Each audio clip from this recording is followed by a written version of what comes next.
On est toujours ensemble, donc on voyage ensemble, on vit ensemble, on s'entraîne ensemble, on fait tout ensemble. Les jours d'avant les compètes, on ne fait pas vraiment un gros entraînement, mais il ne faut pas non plus rester au repos parce que si tu vas arriver le jour de la compète et tu vas peut-être te sentir un peu fatigué. J'aime me mettre pieds nus dans l'herbe, aller me connecter un peu avec l'herbe.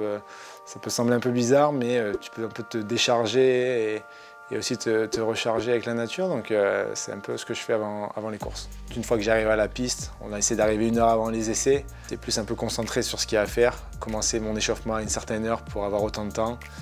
Tout est assez, on va dire, réglé, peut-être pas à la minute, mais j'aime avoir un échauffement et tout ce qui se passe jusqu'au moment où j'arrive sur la piste un peu voilà, timé. Au niveau superstition, j'ai un petit toc avec, c'est plus mes chaussures, je les serre jamais avant d'être sur la grille. Je vais les serrer juste quand je suis sur la grille, on va dire 15 secondes avant de partir. Je mets toujours mon gant gauche avant le droit et le gauche je le mets en bas de la butte, le droit je le mets quand je suis tout en haut. C'est juste des tocs qui se sont mis tout seuls et qu'au final ça fait partie de mes routines. J'ai un peu des exercices aussi de respiration que je fais à un certain moment avant de partir. J'ai toujours ce petit, je ne sais pas comment on appelle ça, au Japon il y a des espèces de, c'est des petits rochers. Et en fonction du signe qu'il y a dessus, ça te symbolise plein de choses. Tous les ans, il faut le ramener et le changer, en avoir un nouveau.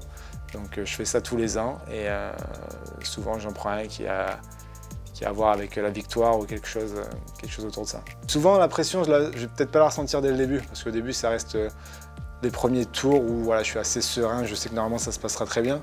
Et si jamais il y a une petite pression qui vient, j'essaie de la prendre comme une pression positive. J'ai toujours dit que la pression c'était un privilège. J'essaye de me le rappeler à chaque fois que ça arrive. Ma compagne fait la même chose, on fait le même sport, elle le fait pour un pays différent, pour l'Australie.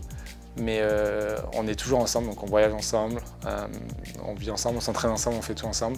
Ce qui fait que le quotidien est assez simple, on se comprend. Ça fait qu'aussi sur les courses, voilà, quand je gagne ou quand elle gagne, l'autre a envie de gagner et ça donne une bonne dynamique. Avant une compétition, les jours d'avant, c'est d'essayer de garder le même rythme que j'ai la semaine, c'est de me lever tôt, même si j'ai rien à faire de la journée. Je vais quand même me lever à 6h30 et faire mon café. Je suis un grand fan de café, donc j'apprécie un bon café le matin, peut-être en faire 2. Je bois pas de café à la machine ou des pods ou tous ces trucs-là, je trouve pas ça très bon, mais par contre je suis assez fan si je trouve un bon torréfacteur.